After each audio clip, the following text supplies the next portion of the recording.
श्री शिवाय नमस्तुभ्यम। स्वागत है आपका शिव पुराण श्री कोटि रुद्र संहिता 29वें अध्याय में दारुका राक्षसी एवं राक्षसों का उपद्रव। सूत जी बोले, हे ब्राह्मणों, प्राचीन समय में एक राक्षस था। उसका नाम दारुक तथा उसकी पत्नी का नाम दारुका था।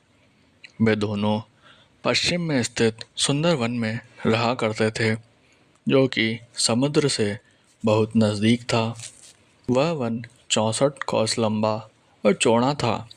वहाँ के रहने वाले मनुष्य उन दोनों राक्षस राक्षसी के अत्याचारों से बहुत दुखी रहते थे। एक दिन वे सभी ऋषि और के पास पहुँचे और उन्हें अपना दुख सुनाया तथा प्रार्थना की कि हम आपकी शरण में आए हैं, हमारी रक्षा कीजिए। तब उनकी प्रार्थना सुनकर ऋषि और बोले, आप लोग इस प्रकार चिंतित ना हो, अधर्मियों का नाश अवश्य ही होता है।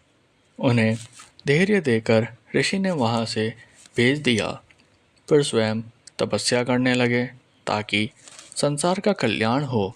उधर दानवों से तंग आकर देवताओं ने उन पर आक्रमण कर दिया।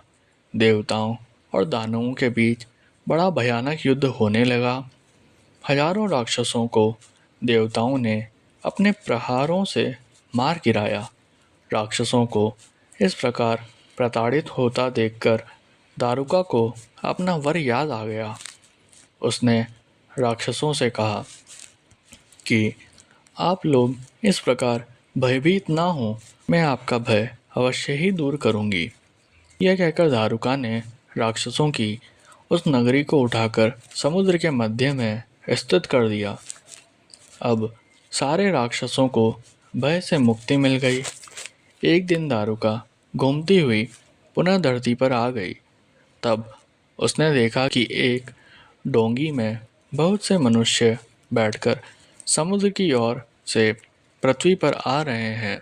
दारुका ने जाकर राक्षसों को सूचना दी कि असंख्य मनुष्य समुद्र में हैं। राक्षसों ने उन मनुष्य को पकड़कर अपने जेल खाने में कैद कर लिया। उन मनुष्यों में एक सुप्रिय नामक बनिया भी था, जो भगवान शिव का परम भक्त था। उसने कारावास में ही भगवान शिव का पार्थिव लिंग स्थापित किया और उसकी विधि पूर्वक आराधना करनी आरंभ कर दी। उसे शिवजी का पूजन करते देखकर अन्य मनुष्य भी उसके साथ शिवजी की आराधना करने लगे। उन्हें भगवान शिव की पूजा करते करते काफ़ी समय व्यतीत हो गया। राक्षस उन्हें हैरानी से देखते, पर उनकी समझ में नहीं आता कि वह किसकी पूजा कर रहे हैं।